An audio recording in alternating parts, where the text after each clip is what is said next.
ठीक है, उसके आगे हम लोग को डिस्कशन करना था। क्या डिस्कशन करना था, कुछ याद है? कुछ याद है अभी? Yes ma'am. कुछ पढ़ाने के लिए बोला था कि बैठेंगे क्या क्लास में?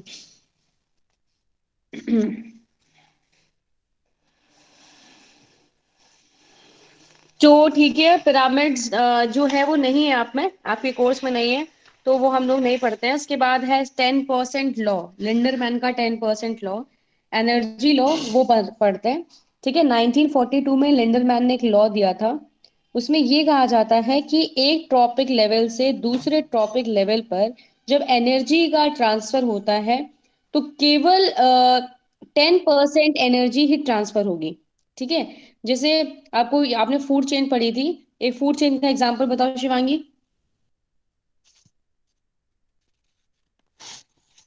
शिवांगी, फूड चेन का एग्जांपल बताओ कोई।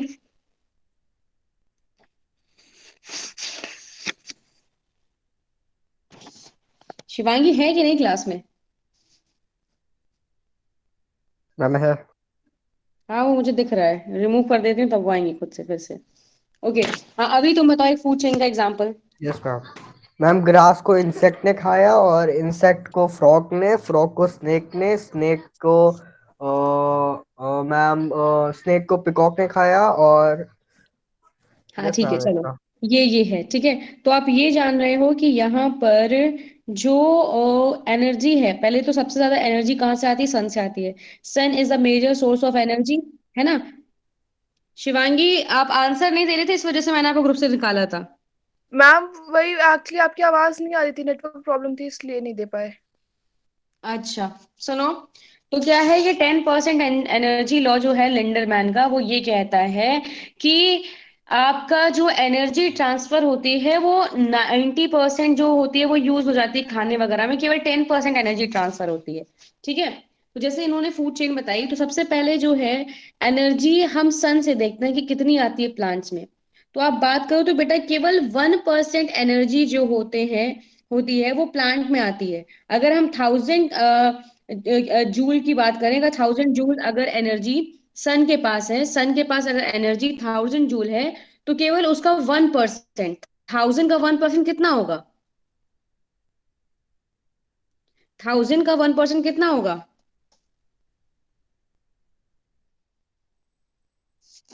मैम टेन 1000 का, परसेंट हाँ, 10, 1000 का 1%, 1% होगा 10। देखो कैसे निकालते हैं, परसेंटेज निकालना नहीं आ रहा है तुम लोगों को?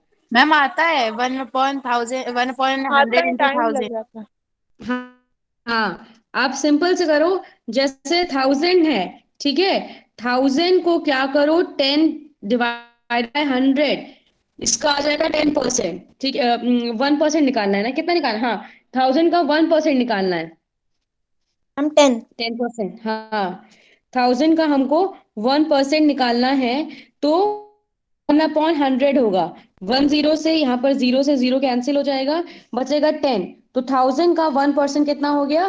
10। तो अगर हम देखें तो जो आपके प्लांट्स होते हैं, ठीक है, प्लांट्स का केवल 1% जाती है एनर्जी आपके, सॉरी, सन की जो है, अगर हम सन देखें, सपोज दिस इज सन, और यहाँ पर आपके प्लांट्स हैं, तो प्लांट से यहाँ पर जो एनर्जी का ट्रांसफर होता है केवल 1% का है।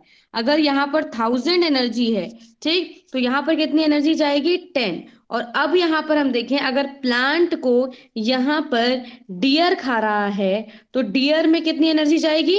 इसका वन। 10%, इसका 10%। अब 10 का 10% कितना हो गया?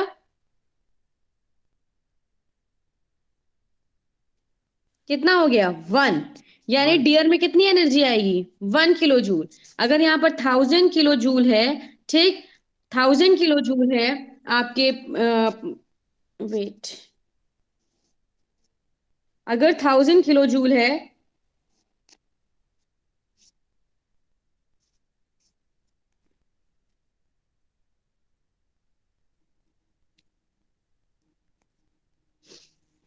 अगर 1000 किलो जूल सन से आ रही है, ठीक, 1000 किलो जूल अगर सन से आ रही है, तो उसका केवल कितना जा रहा है? 1000 किलो जूल अगर सन दे रहा है, ठीक है, तो इसका 1% जो है वो जाता है किसमें, आपके प्लांट्स में। तो प्लांट्स में कितनी एनर्जी हुई, 10। अब 10 का हम लोगों ने कितना परसेंट निकाला, 10%। 10 का 10% कितना हो गया, 1। 1. ठीक है, तो डियर में कितना जाएगा, 1। ठीक, अब डियर के बाद इसको अगर कोई खा रहा है, डियर को खा रहा है लॉयन, तो लॉयन में 1%, 1 का 1%, 1 का बेटा 1% हो, 0.01। 10% होगा। 0.01. हाँ, 1 का 10% कितना होगा, 0.01. पॉइंट, पॉइंट कितना होगा, फिर से जरा बताओ जरा। मैम 0.1। का 1% ना? हाँ, 10 का 1% नहीं बेटा, 1% केवल जाता है प्लांट्स में, और उसके बाद 10% जाता है। यहाँ पर 10 का 10% हमको देखना है। मैम ठीक है, 0.1। हाँ, यहाँ पर होगा आपका 0.01%। ठीक है, 0.01% जो है वो ट्रांसफर होगा। ठीक, ओके, अभी कोई और जीरो. आएगा इसमें।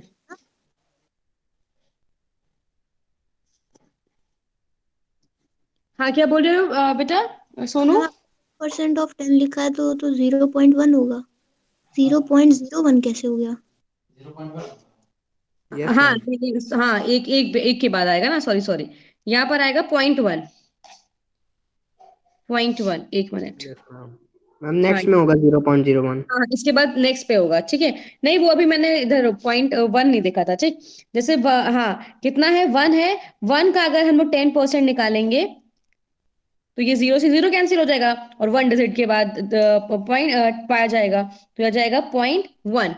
ठीक, तो ये है आपका लिंडरमैन का लॉ। लिंडरमैन का लॉ ये कहता है, इन्होंने 1940 में लॉ दिया था, कि पहले तो एक चीज है कि जो एनर्जी होती है, can neither be created not be destroyed, it can only transfer. ठीक है, it can change its form from one form to another, लेकिन यहाँ पर एनर्जी जो होगी वो डिस्ट्रॉय नहीं होगी। ठीक है, उसके बाद दूसरी चीज है, वो यहाँ पर आती है, कि जो लिंडरमैन ने कहा था कि अगर एक ट्रॉपिक लेवल से दूसरे ट्रॉपिक लेवल पे जो एनर्जी का ट्रांसफर होता है वो केवल 10% होता है, और 90% एनर्जी जो होती है वो यूज हो जाती है हमें हमारे डिफरेंट काम को करने के लिए।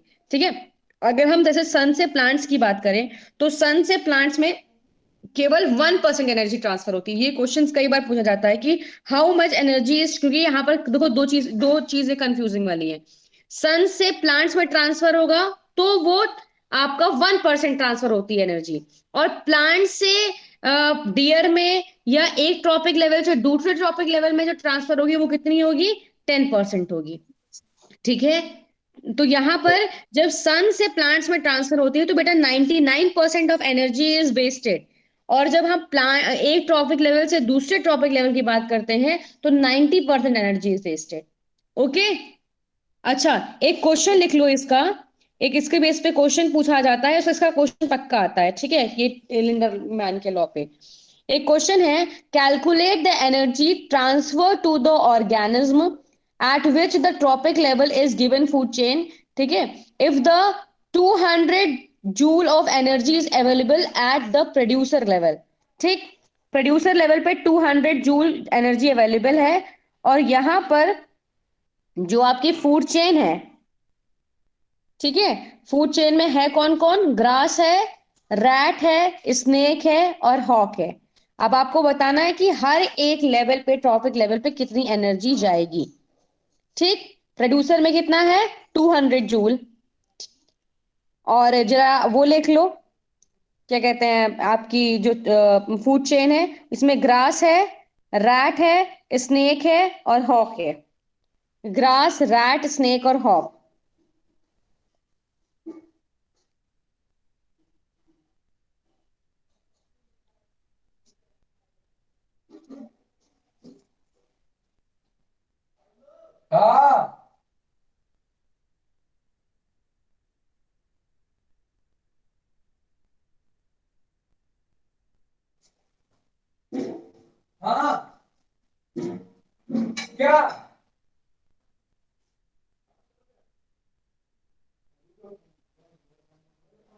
मैम, हो गया. हो गया, बताओ बेटा। एक मैम मिनट रुकना, रुको केशव, आप बताओ कि फर्स्ट टॉपिक लेवल पे यानी कि प्रोड्यूसर लेवल पे कितनी एनर्जी है।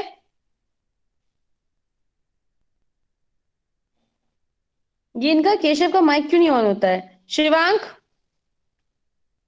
शिवांक, सृजन, यस मैम। क्या होगा आंसर? सेकंड टॉपिक लेवल पे ये क्वेश्चन रैट के पास। रिपीट कर हाँ, दीजिए, चली गई थी बीच में, मीटिंग लीव हो गई थी, आपने देखा होगा।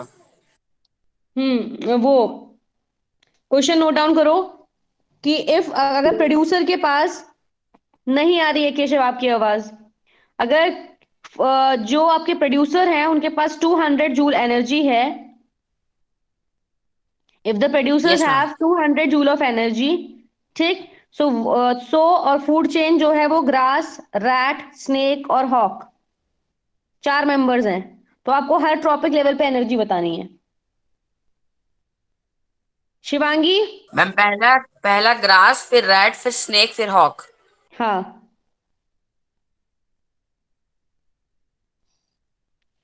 मैम निकल जाएगा आसान है। हाँ बताओ रैट पे कितनी जाएगी एनर्जी? मैम सत्यम। रैट पे 2 जाएगी। क्यों बेटा, क्यों क्यों जाएगी 2? मैम क्योंकि बाई 10 हो जा रहा है ना, मतलब 10% एनर्जी जा रही है, तो सबसे पहले। अच्छा हाँ, रैट तो सेकंड है, सॉरी मैम, 20 जाएगी। हाँ, रैट पे 20 जाएगी। Sonu, hawk, yes ma'am. Snake पे कितनी जा रही है बेटा? Ma'am 2 joule. 2 जूल जा रही है। और उसके बाद स्नेक जीरो पे कितनी पॉइंट टू हाँ, मैम हॉक पे। फिर हॉक पे हॉक मैम पे zero zero point point two two हाँ, 0.2 आएगा, यानी 0.2। ठीक है, ये इतना ही जाएगा, मतलब ये है। अच्छा ये बताओ, अगर सन सन पे कितनी एनर्जी रही होगी? अगर ग्रास पे 200 है तो सन पे कितनी रही होगी?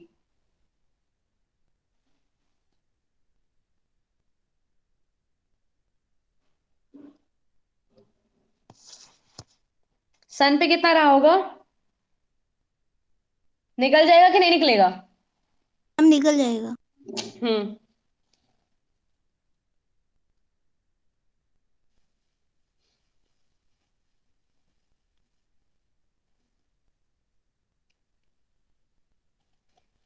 सन से कितना आ रहा है? ग्रास पे कितने ma'am percent? 20।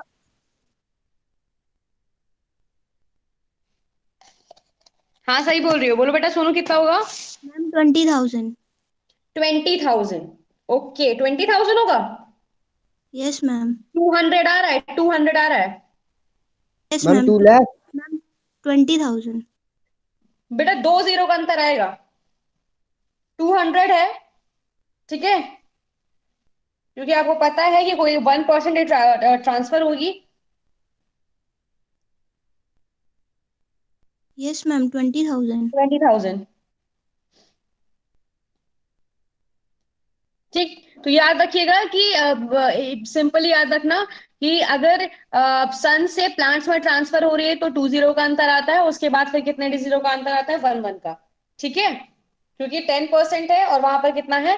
1%। Okay, yes ma'am. नहीं तो आप हाँ देख लो, हर में जो है वो 1 0 जो है 1 0 का डिफरेंस आता है इधर पे। ग्रास से रैट में होगा तो अगर जैसे 200 है तो 20 हो गया, रैट से स्नेक में कितना हो गया? 2 हो गया, फिर स्नेक से हॉक में कितना हो गया? 0.2 हो गया, ठीक है। और अगर आप सन से ग्रास में करोगे तो 2 जीरोस का डिफरेंस आएगा। ओके, तो ये याद रखना, ये सिंपल करने के लिए बताया था आपको। ओके, अच्छा अब यहाँ पर है कि आपने कभी देखा है मैम कि हाँ, मैम ये मरियम, परसेंट वाला फिर से समझा दीजिए, नहीं समझ आ रहा। अच्छा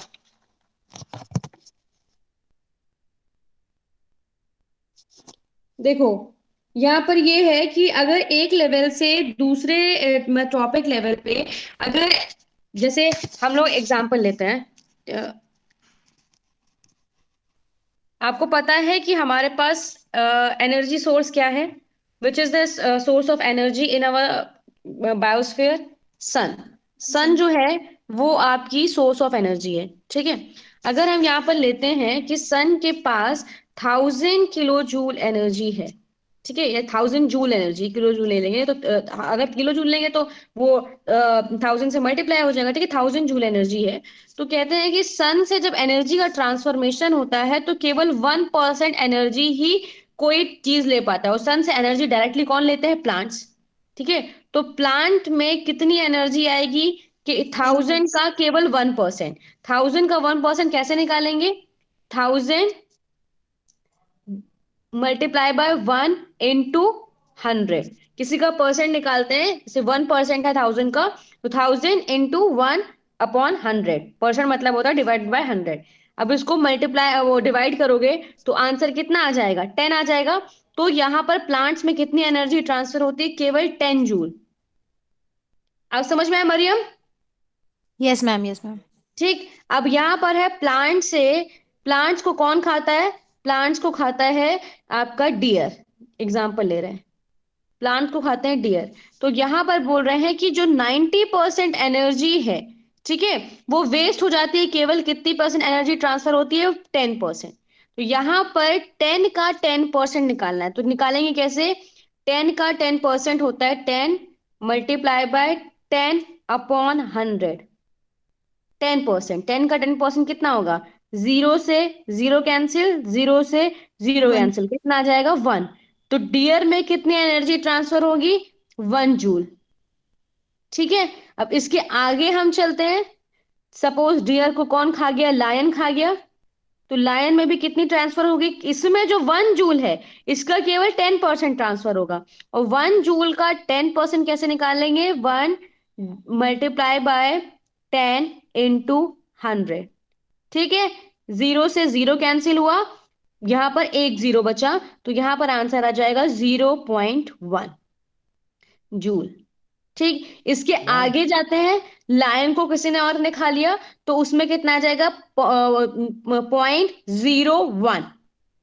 हाँ मरियम, कुछ बोल रहे हो? No ma'am ma'am. हाँ, तो ये इस मैम तरह से। जितना आता हाँ जाए, जितना जूल आएगा उसको उसका 10% ऐसे ही निकालना हाँ है। हाँ हाँ हाँ हाँ।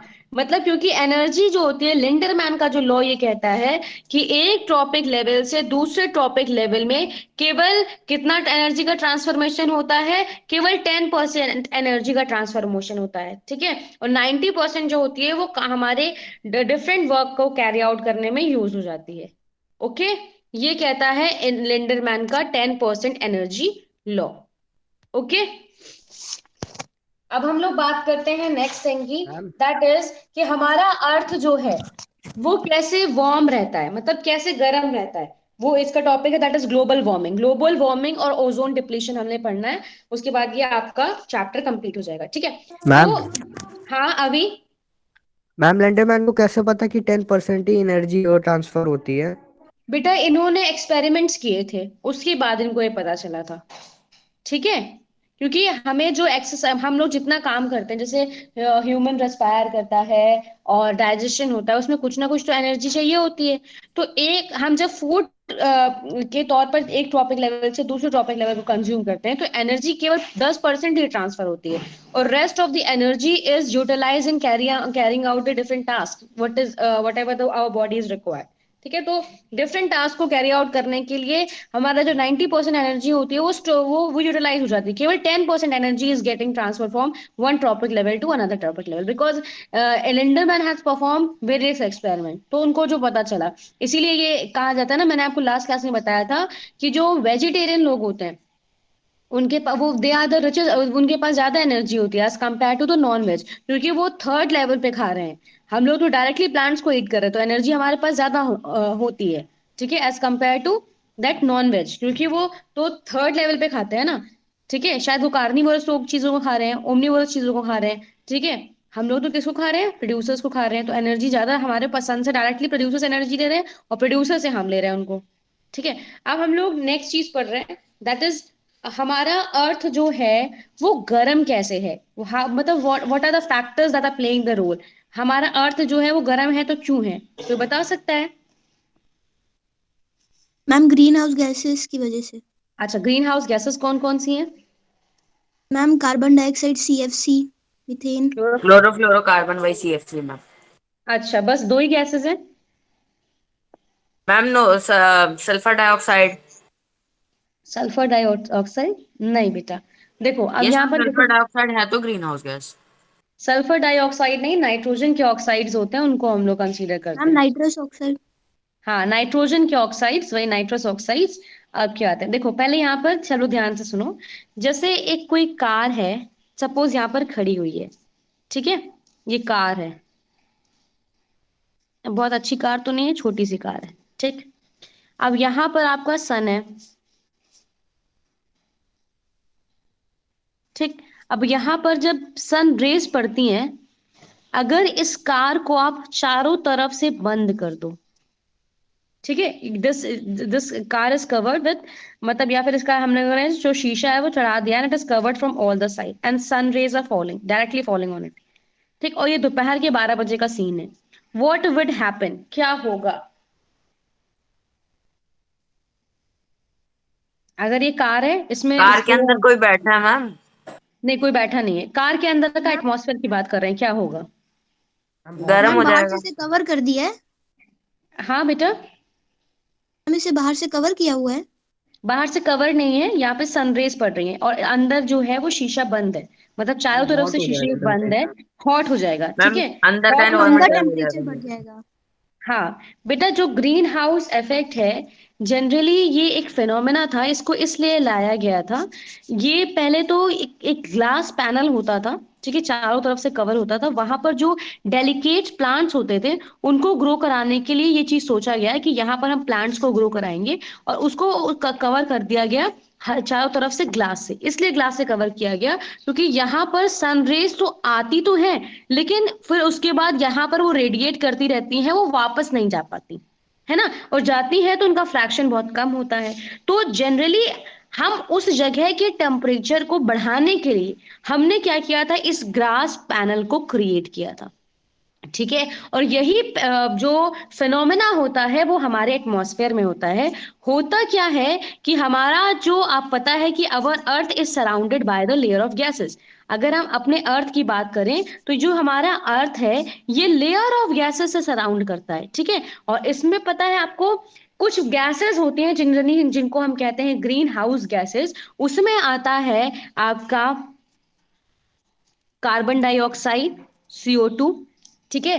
फिर आता है मीथेन, CH4, ठीक। फिर आता है क्लोरोफ्लोरोकार्बन, जिनको हम CFC बोलते हैं। और होते हैं नाइट्रोजन के ऑक्साइड, NOx, यहाँ पर मतलब नाइट्रोजन ट्राईऑक्साइड, डाइऑक्साइड, कुछ भी हो सकते हैं। इन चारों को हम लोग कहते हैं ग्रीन हाउस गैसेस, ठीक है। ये करते क्या है, और बेटा इनका काम क्या होता है कि ये जो हमारे अर्थ पे सन रेज फॉल करती हैं, उनको क्या करते हैं, ये पार्टिकल जो होते हैं उनकी जो एनर्जी होती है उनको एब्जॉर्ब कर लेते हैं और उसको बाहर नहीं, मतलब उसको बाहर नहीं जाने देते, ठीक है। तो ये कार्बन डाइऑक्साइड, मीथेन और क्लोरोफ्लोरोकार्बन और नाइट्रोजन के ऑक्साइड्स, ये करते क्या थे, इनका मेन काम था कि जो सन की जो हीट एनर्जी आ रही है, देखो पहले क्या था, हमारा अर्थ का टेम्परेचर बहुत ज्यादा कूल था, ठीक है। हमारे पास यहाँ पर लाइफ को रिटेन करने के लिए यहाँ पर एक प्रॉपर अमाउंट में हीट नहीं थी, ठीक। तो उस समय क्या किया, ये जो चार गैसेस थी, इन्होंने क्या किया, अर्थ सन से जो एनर्जी आ रही थी, मतलब हीट एनर्जी आ रही थी, उसको एब्जॉर्ब करके हमारे टेम्परेचर को मेंटेन किया, जिसकी वजह से यहाँ पर लाइफ एग्जिस्ट कर पाई, ठीक। तो ये जो चार गैसेस हैं इनको हम लोग ग्रीन हाउस गैसेस कहते हैं, ठीक है। ये बहुत ही इंपॉर्टेंट थी हमारे अर्थ के टेम्परेचर को मेंटेन करने के लिए। समझ में आया, क्योंकि ये क्या करती थी, सन से जो रेज आ रही हैं उनको एंट्रैप करती थी और हमारे टेम्परेचर को मेंटेन करती थी। लेकिन हुआ क्या, अब देखो, जो ह्यूमन एक्टिविटीज है, वो ह्यूमन एक्टिविटीज जैसे कि पॉल्यूशन हो रहा, ठीक है। आपका ये देखो, पॉल्यूशन हुआ, फायर बर्निंग हुई, तो फायर जब बर्न होती है तो कौन सी गैस निकलती है, कार्बन डाइऑक्साइड निकलती है। CO2। हाँ, कार्बन डाइऑक्साइड निकलती है। आपने जो AC लगाए रखी है अपने घर में, पेंट इंडस्ट्रीज है, उससे कौन सी गैस निकलती है, CFC। Ma'am CFC। क्लोरोफ्लोरोकार्बन निकलती है, ठीक है। जब आप कोई चीज बर्न करते हो, पॉलिथीन बर्न करते हो, तो कौन सी गैस निकलती है, नाइट्रोजन ऑक्साइड्स निकलते हैं, ठीक है, नाइट्रोजन के वेरियस ऑक्साइड्स निकलते हैं। ठीक है, तो आपकी जो इंडस्ट्रीज होती है उसमें कौन सी गैसेस निकलती है? नाइट्रोजन निकलती है। अब मीथेन कहाँ से निकलती है? आपको पता है मार्शी एरियाज से निकलती है। तो ये सब क्या हुआ बेटा कि जब ये इनका रेट जो है जब बढ़ने लगा हमारे पास, तो क्या है कि जितनी ज्यादा कार्बन डाइऑक्साइड, जितना ज्यादा मीथेन, जितने ज्यादा क्लोरोफ्लोरोकार्बन, जितना ज्यादा नाइट्रोजन ऑक्साइड, उतना ही क्या होगा, हमारे सन की रेज जो है वो इंट्रैप होंगी। ठीक, तो ये क्या करते हैं, जितना ज्यादा हम लोगों ने पॉल्यूशन बढ़ाया, उतना ही ज्यादा सन की जो रेज आ रही थी वो एस्केप नहीं होती। जितने ज्यादा पार्टिकल्स होंगे उतना ज्यादा वो सन की रेज को एंट्रैप करेंगे। उन्होंने क्या किया, हमारे अर्थ के टेम्परेचर को 0.75 डिग्री एनहांस कर दिया। इसी को हम लोग कहते हैं global warming. Green house effect is a phenomena जिसकी वजह से हमारा, और green house gases, green house phenomena जो कि था वो हमारे लिए इंपॉर्टेंट था, बहुत ही यूजफुल था अर्थ के टेम्परेचर को मेंटेन करने के लिए। ठीक, लेकिन ग्लोबल वार्मिंग क्या हुई, ये जब इन ग्रीन हाउस गैसेस का की जो अमाउंट था, सबसे ज्यादा कार्बन डाइऑक्साइड और मीथेन का बढ़ा हुआ है बेटा। ठीक है, पहले लेवल पे आपका कार्बन डाइऑक्साइड ही आता है। तो कार्बन डाइऑक्साइड का जो अमाउंट था इतना ज्यादा बढ़ गया, उसकी वजह से क्या हुआ कि आपके अर्थ का टेम्परेचर जो है वो एनहेंस हो गया। 0.75 डिग्री, या अब तो 1 to 2 डिग्री हो गया। इसकी वजह से क्या हुआ है कि आपको पता है कि आपका जो अर्थ है इसमें वाटर जो है वो 3 फॉर्म में एग्जिस्ट करता है, सॉलिड, लिक्विड और गैसेस। सॉलिड फॉर्म में most of the water is present. ठीक है, आपके आइलैंड्स वगैरह में सॉलिड फॉर्म में ही तो है वाटर। जो आपने देखा होगा एंटार्क्टिका में जो ग्लेशियर्स जो बर्न हो रहे हैं, वो मेल्ट हो रहे हैं, वो किसकी वजह से है? वो इसी वजह से है।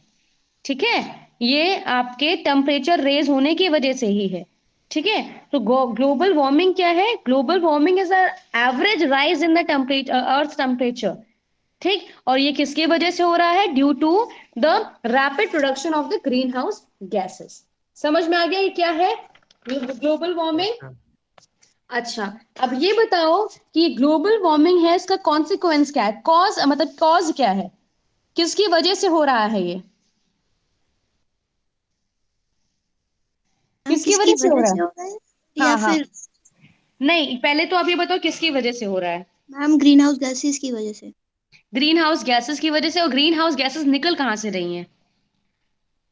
मैम ये रेफ्रिजरेटर्स यूज करने से, इंडस्ट्री से निकल रही है, व्हीकल हाँ, से। पेंट इंडस्ट्री से निकल रही हैं। ठीक है, ग्रीन हाउस गैसेस आपको जो है कार्बन डाइऑक्साइड के रैपिड प्रोडक्शन की वजह से निकल रही है। कटिंग ऑफ ट्रीज जो है इसमें रिस्पॉन्सिबल है। ठीक है, तो अब ये बताना है कि how, what are the strategies to control the global warming. कैसे हम इनको कंट्रोल कर सकते हैं, ग्लोबल वार्मिंग कैसे कंट्रोल कर सकते हैं?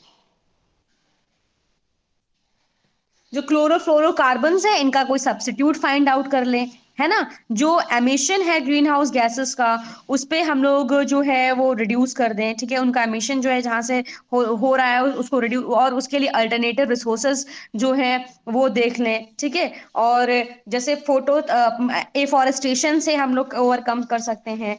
ठीक, और उसके बाद जैसे जो जो डिवाइसेस हैं जहाँ पर आपके इनका प्रोडक्शन होता है, वहां पर हम लोग अगर चिमनीज वगैरह लगा दें, या फिर हम लोग कुछ ऐसे प्रोडक्ट्स लगा दें जिसकी वजह से उनका जो जो प्रोडक्ट्स वहां से निकल रहे से नाइट्रोजन ऑक्साइड्स वो हमारे ग्रीन हाउस इफेक्ट में कॉज करती है, तो उसका कोई अल्टरनेट हम हमको मिल जाए, है ना। तो इस वजह से, इस तरह से हम लोग क्या कर सकते हैं, ग्लोबल वार्मिंग को कंट्रोल कर सकते हैं। ठीक है, so the first method would be reduce the emission of green house gases, enhancing the vegetation cover. ठीक है, reducing the use of nitrogen fertiliser, क्योंकि नाइट्रोजन के ऑक्साइड्स भी क्या करते हैं, नाइट्रोजन के ऑक्साइड भी they are one of the cause of the green house gases. ठीक, और नेक्स्ट है, इसके बाद है बायोमैग्निफिकेशन। बायोमैग्निफिकेशन जानते हो क्या होता है? बायोमैग्निफिकेशन मैम ये नो यही मैम। जो इंपॉर्टेंट है। एनर्जी हर ट्रॉपिक लेवल पे कम हो रही है। नहीं, हर एनर्जी लेवल मतलब हर एनर्जी टॉपिक लेवल पे कम हो रही है, इसको बायोमैग्निफिकेशन नहीं बोलते हैं। किसी को पता है बायोमैग्निफिकेशन क्या है? बेटा ये बहुत इंपॉर्टेंट टॉपिक है बायोमैग्निफिकेशन, इसको स्टार स्टार बना लेना। बायोमैग्निफिकेशन में होता क्या है कि जैसे एक टॉपिक लेवल पे जैसे हमने एक एक फिर से वही फूड चेन देखी है। फूड चेन यहाँ पर हर जगह आएगा। ठीक है, इसको जरा ध्यान से समझो। बायोमैग्निफिकेशन में होता क्या है, जैसे सपोज कोई एक वाटर है, ठीक है, वाटर है, वाटर में आपके जू प्लैंकटन्स ले रहे हैं। जू प्लैंकटन्स मतलब जानते हो? जू प्लैंकटन जानते हो? नहीं जानते, ठीक है। ये क्या होते हैं? प्लैंकटन्स मतलब होता है फ्लोट करने वाले, जू प्लैंकटन्स मतलब होता है एनिमल्स। जू मतलब होता है एनिमल, जहां पे भी जू वर्ड आता है उसका मतलब होता है एनिमल्स, ठीक। तो ये जो ये जू प्लैंकटन्स होते हैं वो आपके कहाँ पर होते हैं? आपके सी वगैरह में होते हैं, वाटर में होते हैं, ठीक। अगर सपोज कोई भी वाटर है वो पॉल्यूटेड है, ठीक, अगर वहां पर जैसे हमने कोई भी मेनली इसको इसका एग्जांपल मैं डीडीटी से देख करके समझाऊंगी क्योंकि वो आपकी बुक में दिया होगा, ठीक है। डीडीटी क्या होता है? डाई क्लोरो डाईफिनाइल ट्राइक्लोरोइथेन, ये केमिकल सब्सटेंस होता है, ठीक। सपोज अगर यहाँ पानी है, इसमें हमने डीडीटी डाल दिया, ठीक है, we have added DDT in this water, ठीक। अगर बेटा ये जो डीडीटी है इस वाटर में गया, ठीक, तो यहाँ पर जो जू प्लैंकटन्स है यानी जो कि पानी में रहते हैं एनिमल्स जो रह रहे हैं, ठीक, वो जनरली इस पानी को फीड कर रहे हैं, तो क्या होगा? जो इसमें डीडीटी है वो इस एनिमल में चला जाएगा, ठीक है। जो डीडीटी इस पानी में आपने डाला था, डीडीटी जनरली डाला जाता था मॉस्किटो को किल करने के लिए, ठीक। तो यहाँ पर जो पार्टिकल है, मतलब यहाँ पर जो जू प्लैंकटन यानी जो लाइफ है वो क्या करेगी? इस पानी को पिएगी, तो इसके अंदर जो डीडीटी का कंसंट्रेशन पानी में था वो पानी से कहाँ चला जाएगा? इस एनिमल में चला जाएगा। फिर इस एनिमल को जब फिशेस खाएंगी, ठीक है, जब फिशेस खाएंगी तो फिशेस में भी क्या होगा? इस डीडीटी का कंसंट्रेशन चल जाएगा, ठीक। फिर क्या हुआ? अगर इस फिश को किसी बड़ी बर्ड ने खा लिया, ठीक है, तो वो जो कंसंट्रेशन है वो क्या होगा? इस डीडीटी का कंसंट्रेशन इस बर्ड में भी चला जाएगा, जाएगा कि नहीं? से ये सुनो। Yes ma'am. Yes sir. हाँ, तो यहाँ पर क्या है कि एक टॉपिक लेवल से जो भी आपके मिनरल्स हैं, ठीक है, और जो भी आपके जो भी आपने केमिकल्स हैं वो ऐड ऑन किए वाटर में, वो क्या हो रहे हैं? एक टॉपिक लेवल से दूसरे टॉपिक लेवल में जा रहे हैं, ठीक। फिर चले गए बर्ड्स में। आपको पता है कि जो बर्ड्स हैं, अब ज्यादा बर्ड्स क्यों नहीं दिखाई देती? इस डीडीटी का भी एक कॉज है, क्योंकि ये डीडीटी क्या करती है? जब एक टॉपिक लेवल से दूसरे टॉपिक लेवल में चली जा रही है, इसका कंसंट्रेशन कम होता चला जाता है, ठीक। अगर ये पानी में अगर हम इसका कंसंट्रेशन 0.0003 पार्ट्स पर मिलियन माने, तो इसका कंसंट्रेशन ऊपर जो है वो 25 पार्ट्स पर मिलियन हो जाता है, बहुत कम हो जाता है, ठीक है। लेकिन होता क्या है कि ये जैसे ये जो बर्ड है इसके अंदर अगर इस डीडीटी आ गई, तो इसकी वजह से कॉज क्या हुआ है? आप देख रहे हो बर्ड्स नहीं दिखाई देती, इसलिए नहीं दिखाई देती क्योंकि डीडीटी ने क्या किया है? जो बर्ड्स की जो शेल होती थी, एग शेल होती थी, ठीक है, उसको पतला कर दिया। Thinning of the egg shell has happened due to this DDT. अब जो बर्ड्स की एग शेल है वो पतली हो गई है, और आपको पता है कि बर्ड्स को क्या करना होता है?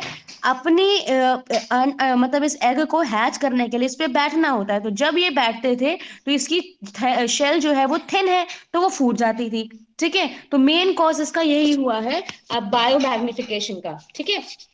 एक है, ऐसे तो कई सारे कॉज हुए हैं, जैसे एक टॉपिक लेवल से दूसरे टॉपिक लेवल तक जो भी फर्दर केमिकल जाएगा, तो वो क्या करेगा? अगर ये बड़ा ऑर्गेनिज्म है, जैसे ह्यूमन है, ह्यूमन ने इसको कंज्यूम किया और इसमें वो टॉक्सिक सब्सटेंस है, तो वो क्या करेगा? वो हमारी बॉडी को हार्म करेगा और हमारी डेथ हो जाएगी अल्टीमेट, है ना। तो ये क्या होता है? Biomagnification. Biomagnification is the Biomagnification refers to the ratio of contamination concentration in, क्या हम सिंपली कह सकते हैं, it is the it is the transfer of toxic substance from one level to another level, ठीक है। अगर हम इसको मतलब हम सिंपल वर्ड्स में कहें तो यहाँ पर क्या होगा? एक टॉपिक लेवल में कोई भी जो टॉक्सिक सब्सटेंस है जाएगा, और वो क्या करेगा? एक टॉपिक लेवल से दूसरे टॉपिक लेवल तक पास ऑन होता जाएगा, ठीक है, जिसकी वजह से हमारे आने वाली जो जनरेशन है दैट वुड बी अफेक्टेड, ठीक है। हम ये कह सकते हैं कि it is the increase in the concentration of harmful chemical substances, ठीक है, in the body of living organism, या transfer of harmful chemicals from one topic level to another topic level is called as biomagnification, ठीक है। Ma'am ये maximum किस में रहता है? मैक्सिमम बेटा जिस डिवाइस जहां पर जैसे यहाँ अगर आप उसमें देखोगे ना एनसीईआरटी में तो पार्ट्स पर मिलियन दिया गया है। ठीक है, पार्ट्स पर मिलियन मतलब आप मिलियन पार्ट्स में उसको डिवाइड किया गया और ऊपर देखोगे तो वो कम दिया गया है। तो आप जाहिर सी बात है मिलियन पार्ट्स का जब वो ऊपर जाएगा तो कुछ ना कुछ तो कम होगा ना, इसलिए वो पीपीएम में कम दिखाई दे रहा है। ठीक है, सबसे मतलब इसका जो कंसंट्रेशन होगा जैसे पानी में सबसे ज्यादा होगा, उसके बाद उससे कम किस में होगा, आपकी जो जू प्लैंकटन्स है उसमें, फिर उससे कम होगा फिशेस में, फिशेस से कम होगा बर्ड्स में, और बर्ड से कम होगा इसका जो न्यूट्रिएंट कंटेंट है वो आपका दैट इज जो जो ऑर्गेनिज्म उसको खाएगा। ठीक है, लेकिन उसमें जो आपका उल्टा दिया गया है, उल्टा ये मत समझो बेटा, वो पीपीएम दिया गया है, पार्ट्स पर मिलियन, मतलब उसको मिलियन पार्ट्स डिवाइड किया जाए तो जाहिर सी बात है ना कि ऊपर जाएगा तो मिलियन पार्ट्स थोड़ा तो कम होगा। ये चीज समझ में आई कि नहीं? देखो, अब यहां सीखो, अब हम सिंपल वर्ड्स में आपको समझा रहे हैं। जो वो दिया गया है ना वो ग्राफ चार्ट, वो उसी से आपको कंफ्यूजन क्रिएट हो रही होगी। देखो जैसे यहाँ पर 1 का 10/6 पार्ट है। ठीक है, 10/6 पार्ट मान लेते हैं, जैसे ये हो गया माइक्रो है ना। माइक्रो चीज क्या होती है, जब उसकी 6 पार्ट में उसको डिवाइड करते हैं। नैनो पार्ट क्या होता है, जब उसको 9 उसके भाग में उसको डिवाइड करते हैं 9 पार्ट्स में। ठीक, तो जैसे 1 का यहाँ पर दिया गया है 10/6 पार्ट। ठीक, अब ये यहाँ पर जाएगा तो कम होता चला जाएगा ना, जैसे नेक्स्ट लेवल में जाएगा तो ये 0.5 इंटू 10 की पावर 6 करें, या फिर हम लोग इसको 5 इंटू 10 की पावर 5 कर दें। ठीक है, ये भी तो ऐसे भी तो हो सकता है। समझ में आ रहा है कि नहीं? अगर जैसे 45 है, 0.45 है, तो 45 इंटू 10 की पावर 4 भी तो लिख सकते हैं इसको हम।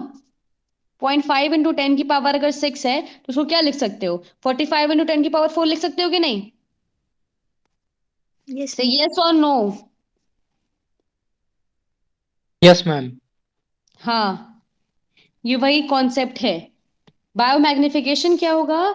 It is the process where the increase of contamination अगर, या कह सकते हैं it is the process by which the concentration of one toxic substances is passed out from one generation to another generation. Okay, is it clear? Biomagnification समझ में आया? कुछ बोलोगे कि सो रहे हो सब के सब?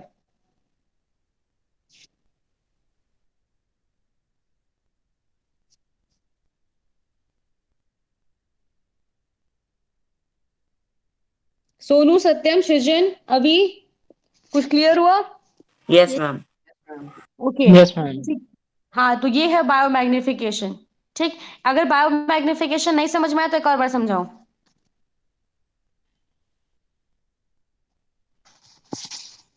सोनू तुम बताओ बायोमैग्निफिकेशन क्या है? सृजन आप बताओ बायोमैग्निफिकेशन क्या यस है? मैम।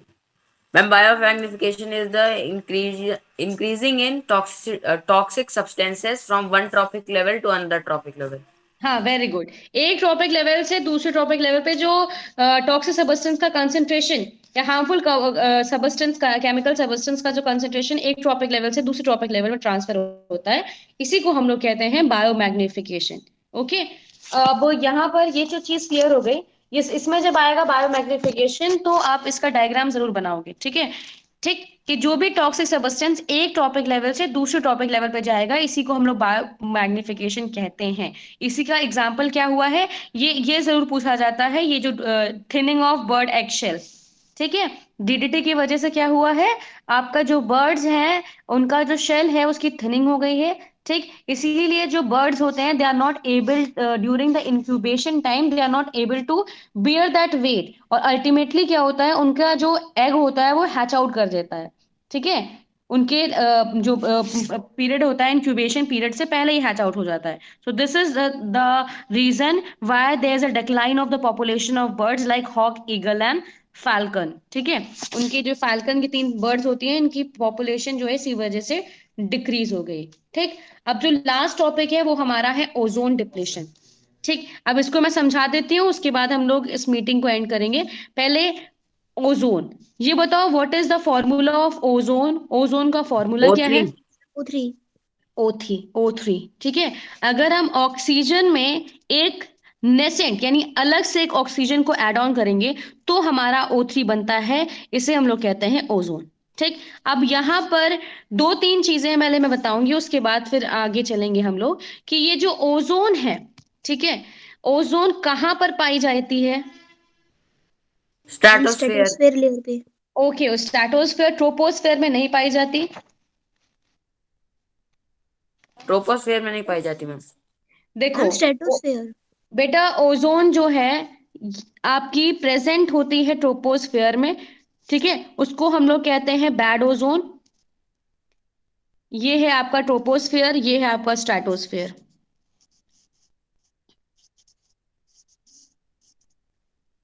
ये है आपका, ये है ट्रोपोस्फेयर, ठीक, ये है आपका स्ट्रेटोस्फेयर। अब स्ट्रेटोस्फेयर में क्या होता है कि ये बेटा ओजोन जो है यहाँ पे भी पाई जाती है, यहाँ पे भी पाई जाती है, लेकिन ये हमारे लिए बेनिफिशियल नहीं है। जो स्ट्रेटोस्फेयर की जो ओजोन है वो हमारे लिए बेनिफिशियल है, इसीलिए हम इसको कंसीडर करते हैं। ठीक। तो क्या है कि ये जो ट्रोपोस्फेयर की ट्रोपो सॉरी स्ट्रेटोस्फेयर जो है, स्ट्रेटोस्फेयर में आपका क्या होता है, इस ओजोन का फॉर्मेशन होता है। और ओजोन जो है कोई लेयर नहीं है, इसकी ओजोन की कोई लेयर नहीं है। यहां पर क्या होता है, ओजोन का कंसंट्रेशन जो होता है वो हाई हो जाता है। ठीक है। देखो, जो ऑक्सीजन है और एक ऑक्सीजन मिल करके क्या बनाती है, O3। तो यहां पर बेटा ऑक्सीजन, ये ओजोन का वैसे तो पहले क्या है कि जैसे यहां पर यूवी रेज जो आती हैं वो जो हमारा ऑक्सीजन होता है, देखो बनता कैसे है आपका, जो आपकी यहां से यूवी रेज आएंगी, ठीक है, यूवी रेज क्या करती हैं, ये जो ऑक्सीजन होता है इसको दो पार्ट्स में ब्रेक कर देती हैं।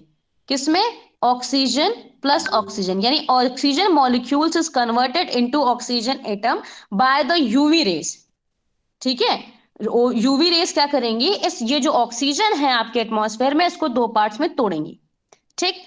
और जो दूसरा ऑक्सीजन है वो इस ऑक्सीजन एटम से कंबाइन करके ये ऑक्सीजन O3 बना देता है, जिसी को हम लोग कहते हैं ओजोन। ठीक है। और इसका जो कंसंट्रेशन होता है वो इक्वेटर से 23 से 25 किलोमीटर अबव होता है। ठीक है। और अगर हम पोल्स में देखें तो 11 से 18 किलोमीटर। और ये इसलिए होता है, पता है क्यों? ये यहाँ पर है मतलब इक्वेटर पे 25 किलोमीटर्स पे, और जो पोल्स है वहां पर 11 किलोमीटर्स पे क्यों होता है, ये चीज पता करके आना। ठीक है, नेक्स्ट क्लास में पता करके आना। ठीक। हाँ, तो ये जो हमारा ओजोन का जो कंसंट्रेशन होता है, ठीक, वो आपका 20, अगर हम इक्वेटर पे देखें तो 25 किलोमीटर्स, और पोल्स पे देखें तो 11 किलोमीटर्स पे होता है। ठीक है। यहाँ पर ओजोन का कंसंट्रेशन हाई है, इसी को हम लोग बोलते हैं ओजोन लेयर या ओजोन स्फीयर। ठीक। और ये क्या करती है, एक शील्ड की तरह से स्ट्रक्चर बना लेती है। यहाँ इसी ये स्ट्रक्चर है, इस शील्ड की तरह से, यहाँ कह सकते हैं एक कम्बल की तरह से स्ट्रक्चर बना लेती है, जो कि क्या करती है, एक प्रोटेक्टिंग एजेंट की तरह काम करती है। और जो भी यूवी रेज या फिर अनवांटेड रेज जो आती हैं सन से, उनसे हमारे अर्थ सरफेस को प्रोटेक्ट करती है। ठीक है। सो ये क्या है, दिस इज द, कह सकते हैं it is a protective measure for our earth. ये क्या करती है, it protects the earth from the harmful rays of sun. ठीक। लेकिन अब हुआ क्या है, जो आपका ये जो आपने ग्रीन हाउस गैसेस जो है निकाली हैं, जैसे क्लोरोफ्लोरोकार्बन्स हैं, मीथेन है, इनकी वजह से हुआ क्या है, मेनली जो है क्लोरोफ्लोरोकार्बन्स इसके लिए रिस्पॉन्सिबल है। इनकी वजह से बेटा क्या हुआ है, इस जो हमारी ओजोन है, बहुत बड़ी रबर हो गई है, हाँ, ये हमारी जो ओजोन है इसमें क्या हुआ है, होल हो गया है। ये जो ओजोन है इसमें जो है वो होल हो गया है। ठीक है। अब ये देखो, जैसे आपकी चादर है, ठीक, अगर आपने उसको कवर करके रखा है तो वो आपको प्रोटेक्ट करती है, लेकिन अगर उस चादर में होल हो जाता है तो क्या होता है, या फिर आपके कंबल में होल हो जाए इस समय ठंडियों में, तो क्या होगा? मैम हवा आ जाएगी। हवा आएगी। तो वही जो यूवी रेज जो यहाँ से आ करके रुक जाती थी, वो अब क्या होता है, यहाँ से पास आउट होने लगी हैं। इसी को, ये जो होल फॉर्म हुआ है, वैसे इतना बड़ा होल नहीं हुआ है, ठीक, जितना बड़ा हम लोग दिखा रहे हैं। ठीक। ये क्या हुआ है, ये थिनिंग हो गई है इस शील्ड की, इसी को हम लोग कहते हैं ओजोन डिप्लीशन। ठीक है। The thinning of the ozone layer is called as the ozone depletion या ओजोन होल। इसी को हम लोग ओजोन होल या ओजोन डिप्लीशन कहते हैं। और ओजोन डिप्लीशन जो है ओजोन डिप्लीटिंग सब्सटेंस के वजह से होता है, जो कि आपके हैं CFC। क्लोरोफ्लोरोकार्बन्स। हाँ, क्लोरोफ्लोरोकार्बन्स हैं, आपके मीथेन्स हैं, नाइट्रोजन के ऑक्साइड्स हैं। ठीक है, ये सब जो है क्या करते हैं, आपके ओजोन डिप्लीटिंग एजेंट हैं, ये ओजोन डिप्लीशन कॉज करते हैं। और ये जो क्लोरोफ्लोरोकार्बन्स हैं, आपको पता है वो निकलते कहाँ से हैं? रेफ्रिजरेटर। रेफ्रिजरेटर से, एयर कंडीशनर से, पेंट इंडस्ट्रीज से। ठीक है। और बेटा ओजोन डिप्लीशन का कॉज ये हुआ है कि ये ह्यूमंस में स्किन कैंसर कॉज करता है, जो आपकी आई साइट हो गई वीक हो रही है, कैटरैक्ट हो जाता है ह्यूमंस को, इसकी वजह से होता है। फोटोसिंथेसिस एक्टिविटी प्लांट की डिक्रीज हो गई है, क्योंकि और पता है यूवीए, यूवीबी, यूवीसी, तीन तरह की यूवी रेज होती हैं। और यूवीसी जो होती है वो लीथल होती है, अगर वो आपकी बॉडी में पड़े तो आपको डेथ हो सकती है, म्यूटेशन कॉज करती है ये, आपको स्किन कैंसर हो रहा है just because of this ozone depletion. Okay. So और आपको पता है ये ओजोन को मेजर करने के लिए क्या यूज करते हैं हम लोग? डॉप्सन।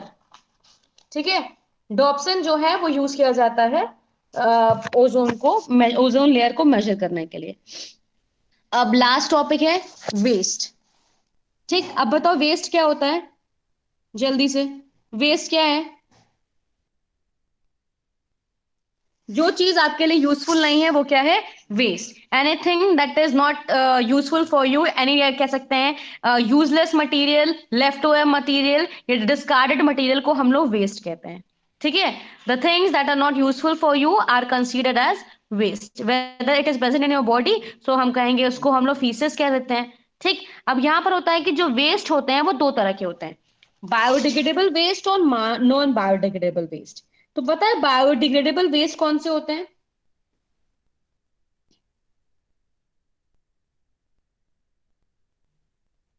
देखो, वेस्ट जो होते हैं वो दो तरह के होते हैं, एक होते हैं बायोडिग्रेडेबल, दूसरे होते हैं non biodegradable.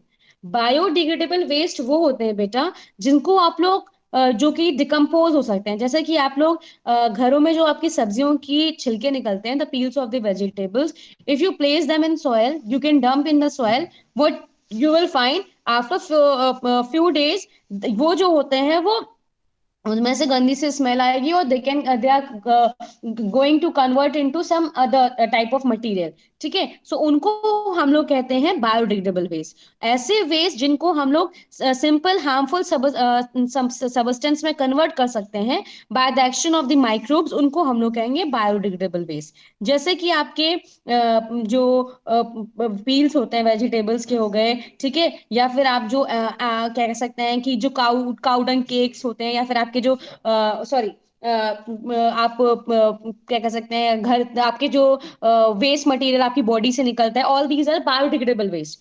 Non biodegradable waste ऐसे वेस्ट होते हैं जो कि that can not be broken into simple harmful substances. जैसे डीडीटी की बात हमने की, तो डीडीटी को पानी में डाला गया था किसके लिए? मच्छर को मारने के लिए। ठीक है, लेकिन डीडीटी ने क्या हुआ बेटा, पानी में रहा और पानी की में रह करके डिकम्पोज नहीं हुआ, वो वहां पर उसकी जो डीडीटी का फॉर्म था वो डीडीटी ही रहा एज इट इज। ठीक है, और वो क्या केमिकल जब किसी ने खाया तो वो क्या हुआ, उसकी उसकी उसकी बॉडी में चला गया। ठीक, अब ये क्या है, इसी तरह से बहुत सारी जो केमिकल्स होते हैं, अगर उनको हम, जैसे पॉलिथिन है, पॉलिथिन को आप चाहे मिट्टी में कितने सालों तक रखो, लेकिन वो क्या होगा, वो पॉलिथिन जो है वो सिंपल सब्सटेंस में कन्वर्ट नहीं होगी। तो ऐसे वेस्ट को हम लोग बोलते हैं नॉन बायोडिग्रेडेबल वेस्ट, जो कि सिंपल सब्सटेंस में कभी कन्वर्ट नहीं होने वाले। और जो वेस्ट सिंपल सब्सटेंस में कन्वर्ट हो जाएंगे उनको बोलेंगे बायोडिग्रेडेबल। ठीक है, आप एग्जाम्पल कुछ दे सकते हो कि बायोडिग्रेडेबल वेस्ट क्या होगा और नॉन बायोडिग्रेडेबल वेस्ट क्या होगा? What are the examples of biodegradable waste? Anyone? कोई बता सकता है बायोडिग्रेडेबल वेस्ट क्या है? हाँ मैम सोनू। किचन वेस्ट जो निकलता है हाँ, वो सब, वो वो सारा वेस्ट कैसे? हाँ, सीवेज। ये सब, ये सब बायोडिग्रेडेबल और नॉन बायोडिग्रेडेबल प्लास्टिक से ये सब आते हैं। हाँ, प्लास्टिक, पॉलिथीन, निकल और कैडमियम, ये सब क्या है? नॉन बायोडिग्रेडेबल वेस्ट है। ठीक है, अब यहाँ पर दूसरी चीज आती है कि जो आपके नॉन बायोडिग्रेडेबल वेस्ट होते हैं उनको हम लोग कैसे, मतलब कौन से मेजर्स यूज किए जाएं कि हम लोग उनका मतलब what is would be the best way for us to use them, ठीक है, कैसे हम उनको किस तरीके से यूज करें कि उनको बेस्ट तरीका रहे हमारे लिए यूज करेंगे। देखो पहली चीज क्या है, जैसे पॉलिथीन वगैरह है वो नॉन बायोडिग्रेडेबल है, और पता है आपको कि अगर आप उनको जलाते हो ma'am, which can be recycle called biodegradable. हाँ, नहीं बेटा ऐसा नहीं है, जो नॉन बायोडिग्रेडेबल वेस्ट होते हैं, ठीक है, जो बायोडिग्रेडेबल वेस्ट वो होंगे जो डिकम्पोज हो सकते हैं, मतलब जो स्मॉलर पार्टिकल्स में कन्वर्ट हो सकते हैं। हाँ, रिसाइकिल नहीं कह सकते उनको, ठीक। जो आपके जैसे आपके ये नॉन बायोडिग्रेडेबल वेस्ट होता है, प्लास्टिक, प्लास्टिक को आप रिसाइकिल करते हो ना, और क्यों रिसाइकिल करते हो, ताकि वो इन्वायरमेंट में हम उसको मतलब उसके लास्ट समय तक उसको यूज कर सकें, ठीक है। तो फॉर नॉन बायोडिग्रेडेबल वेस्ट हम लोग 3 स्लोगन हमारे पास है, रिड्यूस, रीयूज और रिसाइकिल। जो नॉन बायोडिग्रेडेबल वेस्ट होते हैं उनके लिए हम ये यूज करते हैं रिसाइकिल वाला, कि हम उसको बार बार यूज करें, बिकॉज अगर if we are burning them they are producing the toxic gases and they would just pollute the environment. So हम लोग उसके लिए क्या करते हैं, हाँ ma'am, waste that can be degraded by the action of microorganisms is called as, by the environment is called as a biodegradable। हाँ सृजन बिल्कुल सही, biodegradable waste वही हो that can be degraded by a microorganism, ठीक है, उनको हम biodegradable waste कहेंगे, ठीक। और नॉन बायोडिग्रेडेबल वेस्ट वो होते हैं जो कि आप डिग्रेड नहीं कर सकते, उनको क्या कर सकते हो, उनके मेजर को रिड्यूस, मतलब उनके यूज को रिड्यूस कर सकते हो। तो 3 चीजें होती हैं, रिड्यूस, रीयूज और रिसाइकिल। रिड्यूस मतलब होता है उनके यूज को हम कम करेंगे, उनको कम से कम यूज करेंगे, जैसे उसके लिए हम अल्टरनेटिव मेजर्स इस्तेमाल करेंगे। जैसे आपने पॉलिथिन बैग्स को बैन करके, अब हम लोगों की गवर्नमेंट ने क्या किया था कि जो आपके जो डिस्पोजेबल बैग्स होते हैं उसको यूज किया था, ठीक है, अब उसको यूज करने की सलाह दी गई थी, तो वो मेजर हो सकता है, रिड्यूस कर सकें, मतलब हम लोग पॉलिथिन बैग वाला आइटम ही ना लेकर के आए, ठीक है। या फिर हम कह सकते हैं रिड्यूस, दूसरा होता है रीयूज, अगर बाई चांस हमारे घर में आ गया है तो हम उसको सब्सटेंस को रखने के लिए यूज कर सकते हैं, जैसे आपके घरों में प्लास्टिक के डिब्बों में रखा जाता है नमकीन वगैरह, ठीक है, एयर टाइट कंटेनर प्लास्टिक्स के होते हैं, तो उसमें क्या कर सकते हो आप, कई बार उसको यूज करके उसको रीयूज कर सकते हो, ठीक। और रिसाइकिल, जैसे पॉलिथिन बैग वगैरह है आप उसको रिसाइकिल बिन में डाल सकते हो, जो आपके पास घरों में जो आता है कि गीला कचरा सूखा कचरा, तो उस कचरे डब्बे में डाल करके उसकी रिसाइकलिंग हो सकती है। तो इस तरह से आप और इन्वायरमेंट को पॉल्यूटेड होने से बता सकते हो। Okay, so this was all about the chapter, now the chapter is over, ठीक है। जिसने क्लास की है बहुत अच्छी बात है, जिसने नहीं की है उसके लिए भी अच्छी बात है, क्योंकि उसका टाइम जो है वेस्ट होने से बच गया, है ना। मैम जो आपने नोट्स भेजे हैं वो सारे कॉपी में करना है, सारे हाँ पेजेस? बेटा, ये इसमें पूरा पूरा चैप्टर ही है, ठीक है। ये जो चैप्टर है इसको पूरा एज इट इज, जो नोट्स है वो मैंने खुद से बनाए हैं, और ये नोट्स आपको कॉपी में लिखने हैं, ठीक है। Okay ma'am. हाँ, now the chapter is over. और ये बता दूं कि आप लोग के जो थर्ड से एग्जाम है दोनों चैप्टर्स आएंगे आपके। Okay, thank you and have a great day ahead. Thank you thank ma'am. You.